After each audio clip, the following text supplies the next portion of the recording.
Welcome back to Venkat 95 views. Hello hi வணக்கம் மக்களே. இப்போ பார்த்தீங்கன்னா பிக் பாஸ் லைவ்ல நம்ம விக்கி தாங்க பேசிட்டு இருக்காப்புல. ஆமாங்க, அந்த விக்கல்ஸ் விக்கிக்கு வந்து எத்தனை தடவை சொன்னாலும் அவனுக்கு, ஏன்னா அவர்கிட்ட சரக்கே இல்லை. சரக்கு இருந்தால் தானேங்க, ஒன்றுமே இல்லாத ஒருத்தனை கொண்டு வந்து உள்ளே போட்டுட்டு நீ பெர்ஃபார்ம் பண்ணால் என்ன பண்ணுவான்? வெளியில் என்ன மொக்கையாக பண்ணிகிட்டு இருந்தாலும் அவருக்கு என்னெல்லாம் என்ன சொல்ல, வாய்க்கு வந்ததெல்லாம் எப்படிலாம் பேசணுமோ அதை தான் உள்ளவும் வந்து பேசிகிட்டு இருக்கிறாரு. இன்ட்ரெஸ்டிங்னு சொல்லிட்டு ஏமாத்திட்டு தான் இருக்கிறாரு. பயங்கர போரிங் பெர்ஃபார்ம் தான் பண்ணிட்டு இருக்கிறாரு. இதில் பார்த்தீங்கன்னா அந்த வந்திருக்க கெஸ்ட்டுக்கு வந்து இவங்க வந்து ஏதாவது ஒரு பர்ஃபார்மன்ஸ் பண்ணி அவங்கள வந்து கொஞ்சம் நல்லா ஜாலியாக வச்சுக்கணும். ஆனால் பார்த்தீங்கன்னா இவங்க பண்ணுற வேலைகள் பார்த்தீங்கன்னா அந்த வந்திருக்க கெஸ்ட் வந்து அப்படின்னு சொல்லிக்கிற அளவுக்கு தான் இவங்களோடது இருக்குது. கனி அண்டு விக்ரம் வந்து ஃபஸ்ட்டு வந்து பர்ஃபார்ம் பண்ண வராங்க. இவங்க ரெண்டு பேரும் எப்படின்னா, பிக் பாஸையே ஒருத்தர் வேலை கொடுக்குறாரு, அந்த வேலை கொடுத்தவரையே கேவலப்படுத்துகிற ஒரு கீழ்த்தரமாக தான் இவங்களுடைய அந்த கேம் இருக்குது. கனி வந்து பிக் பாஸ் எழுந்துரு, அதாவது பிக் பாஸ் வந்து குழந்தை பருவத்தில் இருந்தார்னா என்ன பண்ணுவார் அப்படின்றது தான் இந்த ட்ராமா இவங்க ப்ளே பண்ணுறாங்க. சகிக்கலைன்னு தான் சொல்லலாம். அட்லீஸ்ட் எந்த பெர்ஃபார்ம் பண்ணாமல் இவங்க அமைதியாக இருந்திருந்தாலாச்சும் கொஞ்சம் பேரை காப்பாற்றிட்டு போயிருந்துருக்கலாம். உள்ளவும் பிக் பாஸ்க்குள்ளவும் ப்ளே பண்ண வரல. இது ஒரு சின்ன ஒரு 1 minute கூட இந்த ப்ளே இல்லை. இதையும் அசிங்கப்படுத்திட்டாங்க பிக் பாஸையே. பிக் பாஸ் பிக் பாஸ்ன்னு சொல்லிட்டு கனி வந்து ஒரு குச்சி வச்சுட்டு பிக் பாஸ் தான் விக்ரம் அவரை வந்து எழுப்புறதும், என்னடா பெட்லேயே சுச்சு போயிட்ட அப்படின்லாம் சொல்லி பிக் பாஸ் அசிங்கப்படுத்துறாங்க. என்ன காரணம்னா, கடந்த ஒரு சில நாட்களாக கனியை வந்து பிக் பாஸே வச்சு செய்கிறாரு. அந்த வன்மத்தை இங்கே தீர்த்துக்கிறாங்க.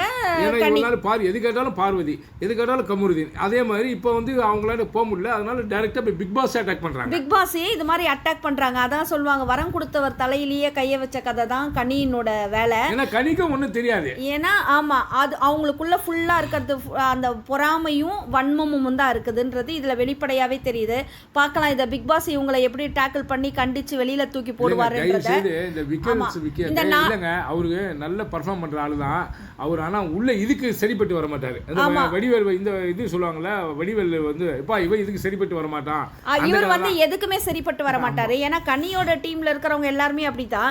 இவரும் கனி டீம் தானே. அப்போ பாத்தீங்கன்னா விக்கல்ஸ் விக்ரம் வந்து அடுத்தது பாத்தீங்கன்னா குழந்தை மாதிரி எழுந்துக்கிறது, அதுக்கு வேற பதில் வேற சொல்றது. அதாவது குழந்தை இது உள்ள நிறைய நம்மளோட புராண கதைகள்லாம் வருதுன்னு சொல்லிட்டு அப்படி வந்து பிக் பாஸை வந்து ஒரு அன்பின் காரணமாக பிள்ளை தமிழ் அப்படியெல்லாம் ஒரு சப்பக்கட்டு கட்டுறாங்க. வர்ஸ்ட் பிஹேவியருங்க இது. ஒருத்தர் வேலை கொடுத்து உங்களை உள்ளே விட்டு உங்களுக்கு சம்பளமும் கொடுத்தா அவரை இவ்வளோ கேவலமாக கீழ்த்தரமாக அசிங்கப்படுத்துவீங்களான்றது தான் எங்களோட கேள்வியாக இருக்குது. ஏன் விக்ரமுக்கு இந்த வன்மத்தை இங்கே வெளிப்படுத்துகிறாரு பிக் பாஸ் மேலன்னு பார்த்தீங்கன்னா, பிக் பாஸ் வந்து இவர் எதுவுமே செய்யலைன்னு சொல்லிட்டு நிறைய அவரை வந்து சொல்லியிருக்கிறாரு. அதுக்கேற்ற மாதிரி இந்த வாரம் வந்து அவங்கள வந்து வெளியில் வேற படுக்க சொல்லிட்டாங்க விக்ரமை. அதனோட வன்மத்தின் வெளிப்பாடு தான் விக்ரமும் கனியும் வந்து இப்போ கக்குறாங்க. ஸோ பாய்சனஸ் அப்படின்னா இந்த வாரம் பார்த்தீங்கன்னா எப்போவுமே கனி கூட விக்ரமும் இப்போ ரொம்ப, ஆனால் விக்ரம் வந்து வெளியில் தெரியல பாய்சன், ஆனால் பயங்கரமான ஒரு பாய்சன். இவங்க எல்லாமே டீம் அப் பண்ணிட்டு பாரு எந்த இடத்துலையும் வெளியில் வந்துடக்கூடாதுன்றதில் ரொம்ப இதுவாக இருக்காங்க. ஏன் அப்படி சொல்கிறேன், இந்த இடத்துல பார்வை எடுத்து சொல்கிறேன்னா, பார்வதி தான் ஃபஸ்ட்டு பர்ஃபார்மன்ஸ் கொடுக்குற மாதிரி இருந்தாங்க மின்சார கண்ணா பாட்டுக்கு. அவங்கள வந்து ஒரு என்ன சொல்கிறது, ஒரு முகத்தில் அரைஞ்ச மாதிரி பேசி அவங்கள தள்ளி வச்சுட்டு ஃபஸ்ட்டு பர்ஃபார்மன்ஸ் வந்து இவங்க கொடுக்குறாங்க. இப்போ ஃபஸ்ட்டுலேயே ரொம்ப வேர்ஸ்ட் பர்ஃபார்மன்ஸ் தான் விக்ரம் அண்ட் கனி. இது இப்படி தான் போயிட்டுருக்குது. ரொம்ப ரொம்ப ரொம்ப போரிங்கு. ஆனால் பார்வதி டான்ஸ் பண்ண விதம் ரொம்ப அழகாக இருந்தது. கிளாசிக்கல் பண்ணாங்க. வியானாவும் கூட வந்துட்டு சிம்ரனோட சாங்ஸுக்கு வந்து ஒரு சும்மா ஜஸ்ட் ஒரு கெஸ்ட் ரோல் மாதிரி பண்ணி கொடுத்தாங்க. ரொம்ப சூப்பராக இருந்தது. இதில் ரொம்ப ரொம்ப ரொம்ப என்ன சொல்கிறது, மனசுக்கு இதமாக இருந்ததுன்னு பார்த்தீங்கன்னா அமிட்டோட அந்த பாடுற திறமை தான்.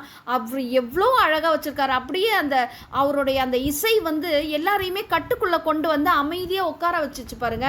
அது ரொம்ப இவருக்கு வந்து ரொம்ப அப்ரிஷியேட் கொடுத்துக்கலாம். அமித் இந்த பிக் பாஸ் சீசன் 9க்குள்ளே வைல்டு கார்டாக வந்ததுக்கு பிக் பாஸுக்கு தான் ரொம்ப தேங்க்ஸ் சொல்லணும். ஸோ இப்படிப்பட்டதான ஒரு டேலண்டடான ஒரு பர்சன் தான் பிக் பாஸ்க்குள்ளே தேவை. அட்லீஸ்ட்டு அவங்களுக்கு கேமை நீங்கள் இது பண்ணலைன்னா கூட ஓரளவுக்கு மக்களை வந்து என்டர்டெயின் பண்ணுறவங்களா இருக்கலாம். ஸோ இப்படி தான் உள்ளே போயிட்டு இருக்குது. அப்போ இந்த வீடியோவோட சாராம்சம் என்னன்னா, பிக் பாஸை அசிங்கப்படுத்திய கனி அண்ட் விக்ரம். ஆக மொத்த மக்கள் இந்த வீடியோ உங்களுக்கு கண்டிப்பாக பிடிச்சிருக்கும் நினைக்கிறேன். பிடிச்சிருந்தா லைக் பண்ணுங்கள், கமெண்ட் பண்ணுங்கள், ஷேர் பண்ணுங்கள், சப்ஸ்கிரைப் பண்ணுங்கள். தேங்க்யூ.